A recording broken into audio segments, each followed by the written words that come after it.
25-year Superior Court judge, Libertarian for Vice President, Judge Jim Gray.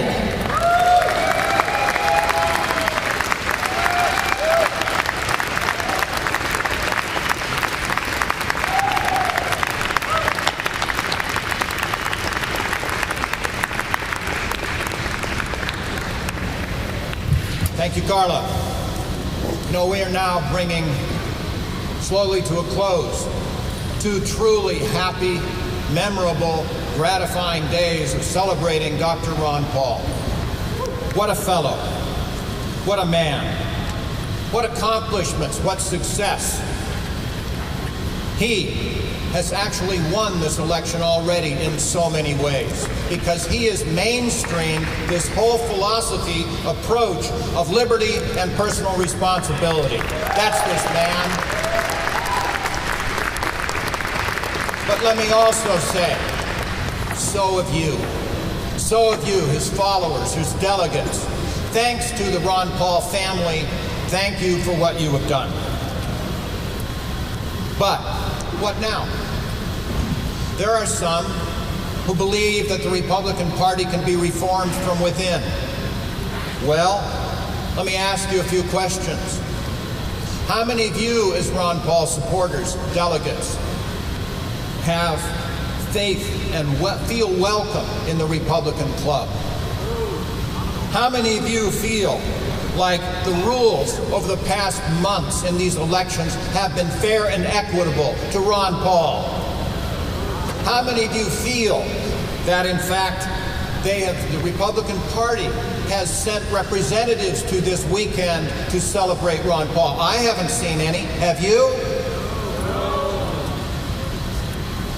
How do you feel when Ron Paul was not invited to speak at the convention of the Republicans? How do you feel about that after all has happened, after all of the success, after all of the efforts, and after all of the votes, that he is not even invited to participate and speak in the convention? On the other hand, we libertarians celebrate Ron Paul. We are the same family. How many libertarians have been here to celebrate Ron Paul? Carla Howell is our executive director of the Libertarian Party. Yesterday,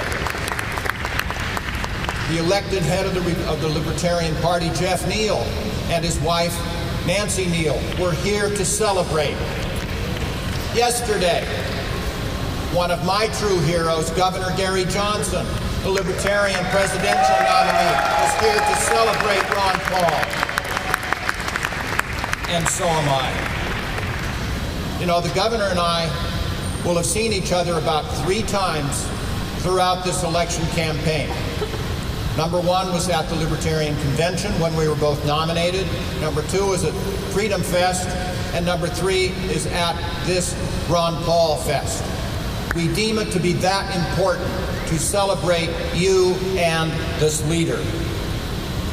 Ron Paul will throughout history, I believe, be known as that beacon of liberty. But after the end of this week in the Republican Convention, I believe that the torch of liberty will be passed to Governor Gary Johnson. And I am proud to carry that torch with him for a very long time. But we need your help. We need your energy. We need your influence. Get us in the debates. Get us in the debates.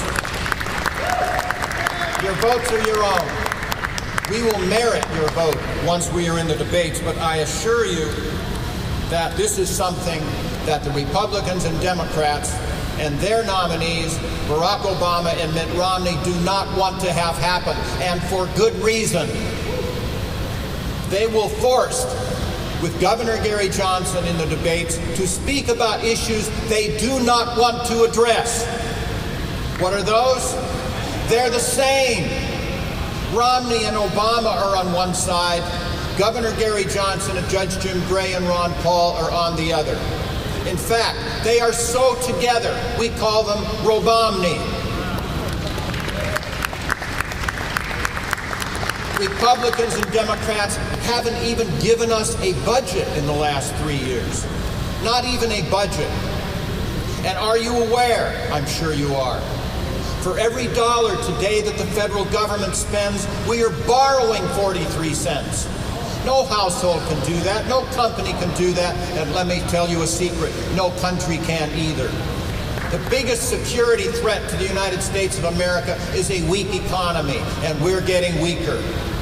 These are things that we need to discuss. With the military, the Republicans and Democrats for the past decades have been keeping us in fear, keeping our military in conflicts all around the world. And we say, no, no longer. We'll bring our troops home from Somalia. We'll bring our troops home from the Sudan and Yemen. You heard Governor Johnson yesterday. We will bring our troops home from Afghanistan now.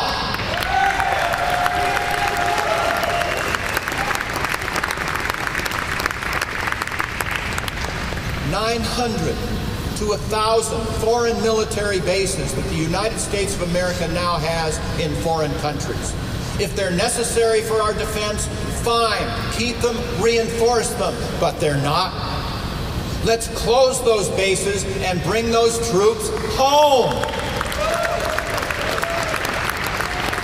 I read an article not long ago from a woman who actually lives in a small town in Germany, and she was saying with aghast, my goodness, if you were to close this military army base in our small town, you would take away 92% of our revenue.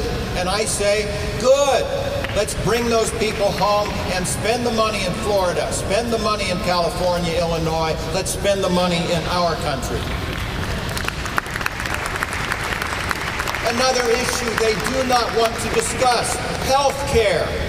They're the same. Come on, folks. Romney is the architect of Obamacare. Do you think he wants to orphan his child? Don't believe him. They're the same. Let's change that. We will. They will not. We will. We will repeal the Patriot Act, this direct frontal assault on our civil liberties. It must be repealed. The National Defense Authorization Act, passed by Democrats, passed by Republicans, signed by Obama, and repealed by Governor Gary Johnson as president. Did you see the paper yesterday? The paper yesterday said, oh, no, we're not going to have any drones flying over Tampa, as if that's news. We're not going to have any drones flying over the United States of America, period, unless there's a judicial warrant. No, that's not what we stand for. The war on drugs, the biggest failed policy in the history of our country, will be repealed by Governor Johnson as president. Obama and Romney on one side, Johnson, Gray, Paul on the other. The choices are huge. Get us in the debates. We're not only going to audit the Fed, thanks to Ron Paul, we have seen. Are you aware we have spent trillions of our dollars, huge amounts of our dollars, bailing out foreign banks, for heaven's sake. Let's not only audit the Fed, let's end the Fed. You give us that legislation, Governor Johnson as president will sign it. But in the meantime, no, wait a minute. Let's not just audit the Fed, let's audit the Pentagon. Let's audit the federal government. But using generally accepted accounting principles. We require our companies to do this. Why not require the federal government to do this as well? Let's see what's happening. Let's address it. Let's be honest with our people.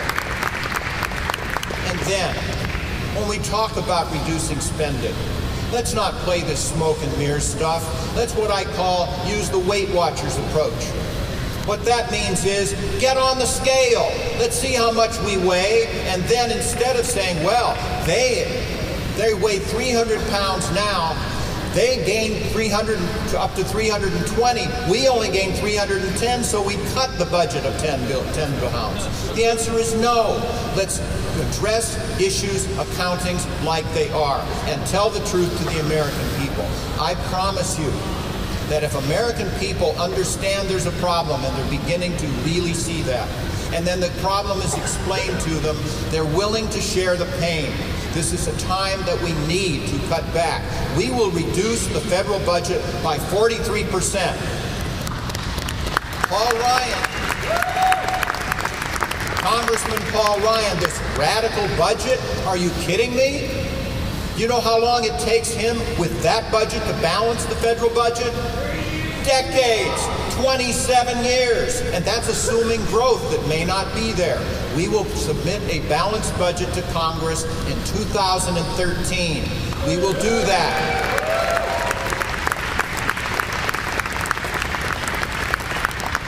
Jobs on everyone's mind, as they should be. How do we bring back jobs?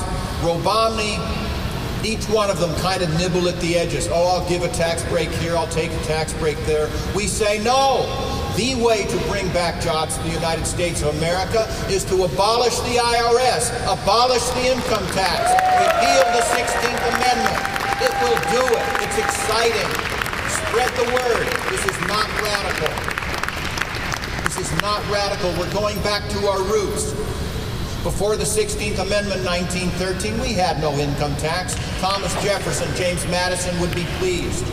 You know, today, if you look at it, not only do we spend exorbitant funds to prepare, keep records for taxes, but our products, before they are exported, have an unfair disadvantage against products around the world because they paid taxes on them before they leave our shores, competing with goods around the world that have not. Let's level the playing field. Same thing in reverse. The imports we bring into our country, most have not paid taxes on them before they come into here, and then they're competing with our goods that have. Our domestic goods have paid taxes on them, unfair disadvantage. I was in an airplane recently. Actually, I fly so much now I don't remember where, but I was sitting next to an executive from Nike, you know, the shoe manufacturing company. We were explaining this, and he said, Judge Gray, this is sensational. Do you know what would happen if we were to repeal the income tax? Most companies would bring their manufacturing back to the United States of America. Imagine the jobs. A reverse outsourcing. We can do this.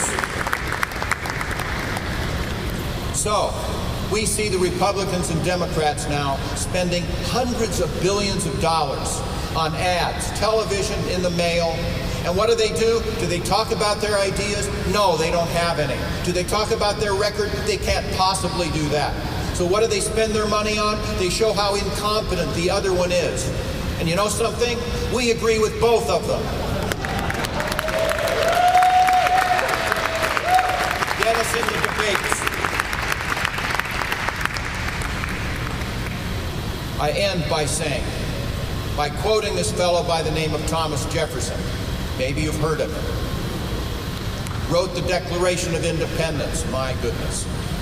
And he said, so long ago, you know something? In our fragile republic, we must have a revolution every generation. Why?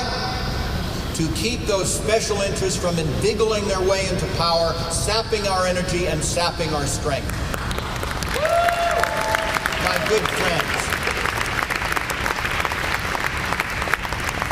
Ron Paul nation, Libertarian nation, we're not welcoming you into our family. You're a part of our family. Ron Paul is one that created our family in so many ways. I am here deeply proud to tell you that the revolution, it's been so long, it's been so many generations in coming, the revolution is now here, and it takes the form of Governor Gary Johnson, Ron Paul, and Judge Jim Gray. Thank you. Let's get it done. Thanks so much.